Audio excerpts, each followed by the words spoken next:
In the world around us, this time, here to talk about what happened. Was it yesterday? Jerry Brown and his decision. Governor Moonbeam making the same mistakes he's always been making. So, in a nutshell, Jerry Brown basically did the governor's equivalent of an executive action for the state. Basically saying if any city wants to disobey federal orders to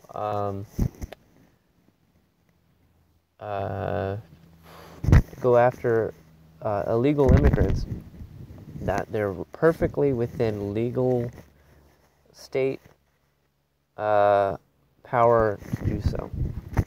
And basically declaring California a sanctuary state for illegal immigrants. Of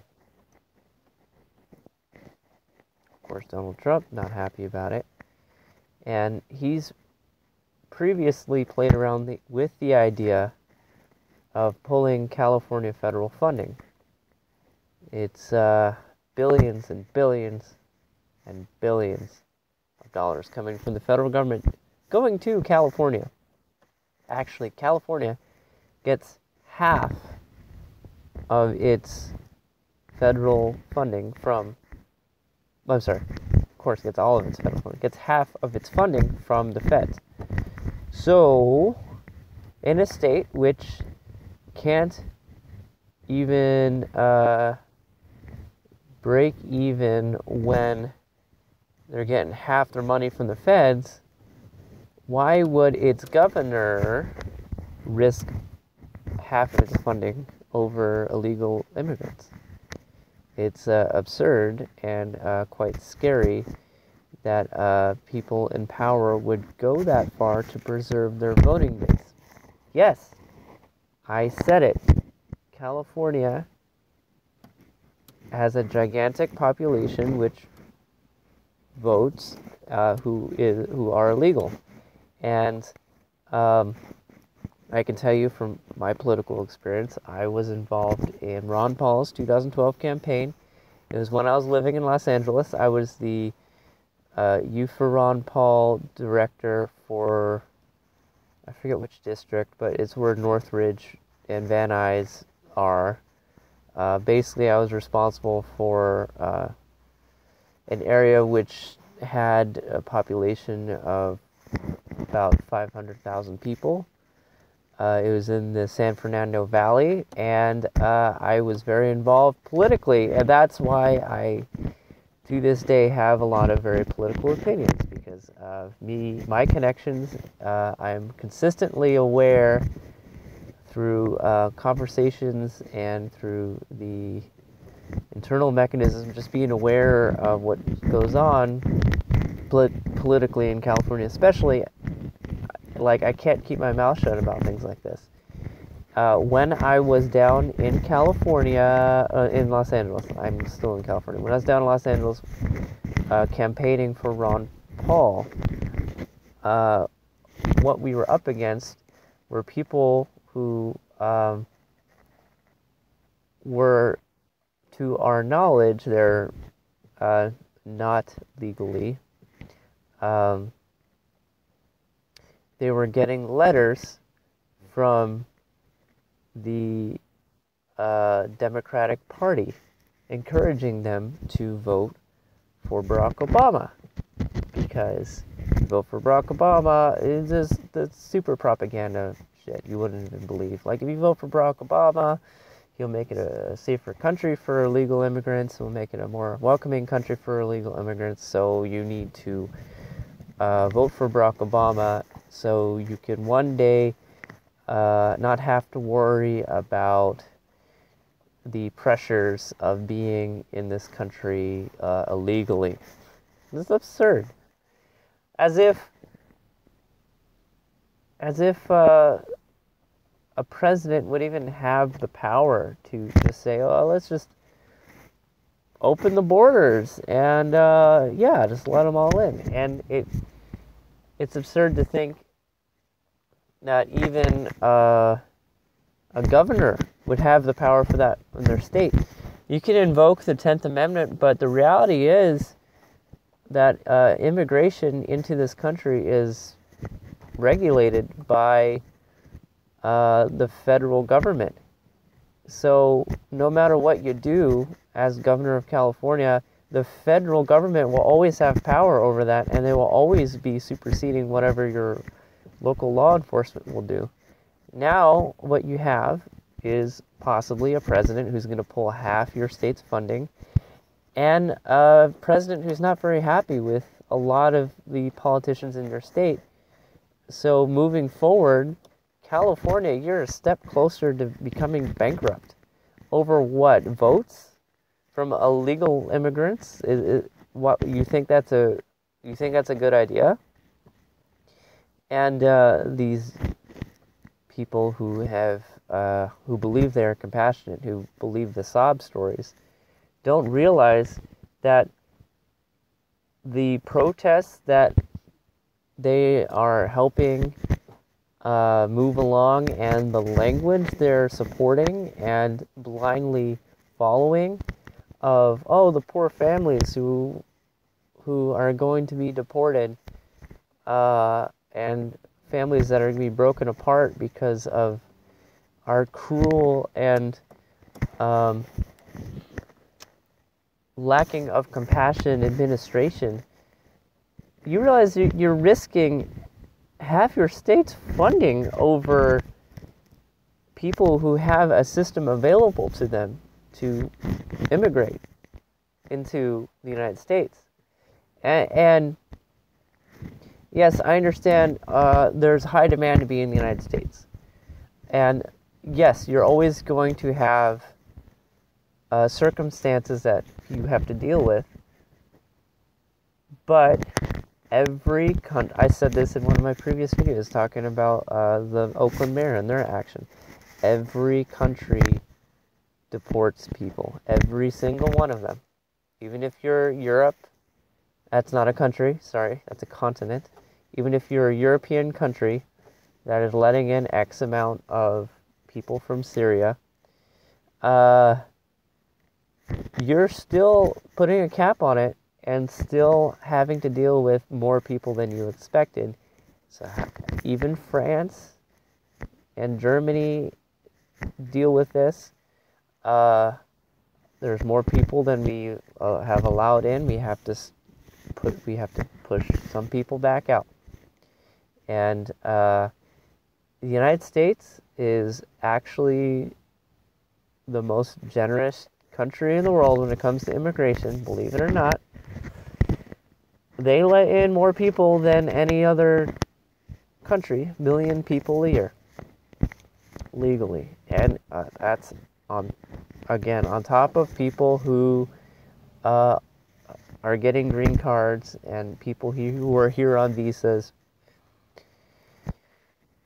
The counter-argument, I have to really point out, this is an important counter-argument, that the United States is a really big country. Sure, it's a really big country. But so is China. Yet China has almost quintuple the amount of people. Oh no, sorry, almost quadruple the amount of people the United States has. Yet they let in less people every year. And China is bigger than the United States if you exclude Alaska. So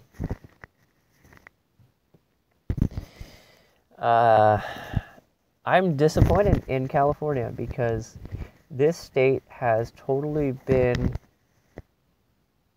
coerced by selfish Democratic politicians who tend to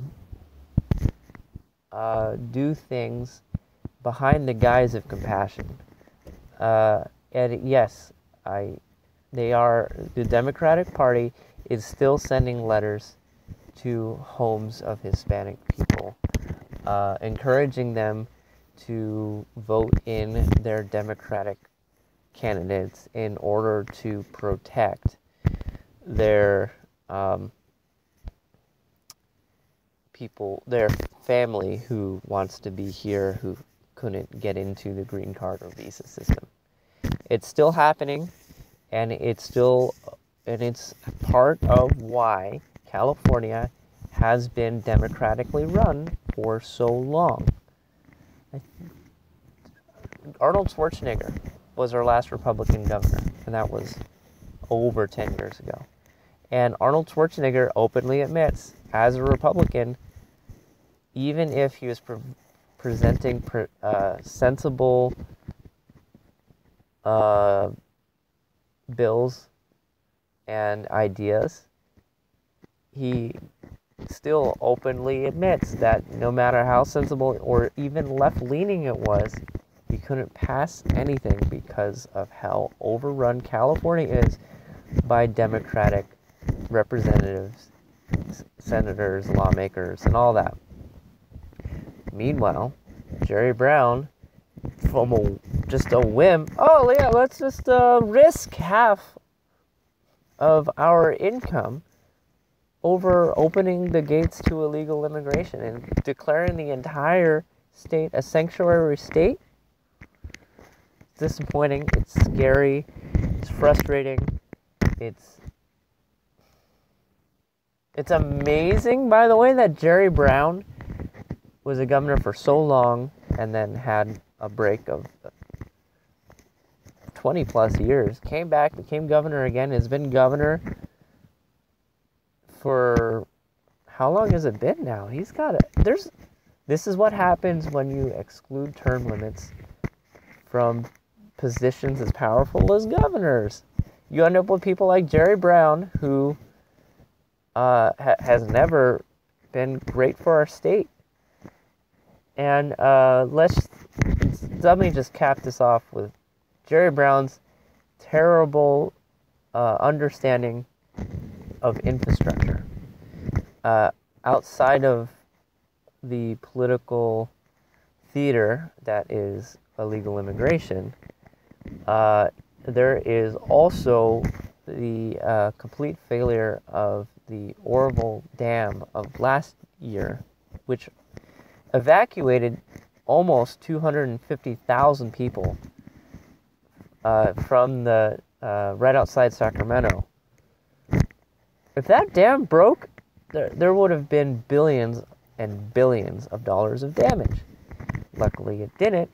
But this is a problem that started when Jerry Brown was governor 20, 30 years ago. And it's a problem he tried to blame on previous people in power. That's a little absurd. Additional to that, California has a gas tax, which is supposed to be recirculated into infrastructure and goes specifically to highway refurbishment, and none of that is going to highway refurbishment. It's why California has among the worst roads in the United States. They're incredibly bad. I understand that California has by far the highest population of any state, but when you're making hundreds of billions of dollars a year and somehow are able to squander that every year, it makes me wonder, where is that money going? It just so happens that $1 million a year of that money, even worse, $1 million a day of that money is going to the high-speed rail that was voted in 5+ years ago that will possibly never be built. And here's the shadiest part about that. The head contractor organizing the construction effort of this high-speed rail is Dianne Feinstein's husband. Yes, Dianne Feinstein, our senator of who knows how long. Husband. Yes, and the same senator who is, I've stated in previous videos, who is the worst or the most fervent gun-grabbing politician in California history. This is what California has to deal with. And there's a lot of joke posts going around in conservative circles about California is about to be re-annexed by Mexico and soon to be part of Spain once again. But what's going to happen if California all of a sudden loses half of its federal funding? We as California citizens, and if you're living in California and you've made it this far, which people rarely make it through my whole videos because I tend to jump all over the place.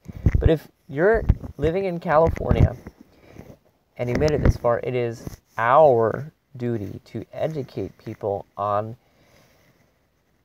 how dangerous our leadership is in this state and the important aspect we have to share of how people use certain demographics of people to remain in power.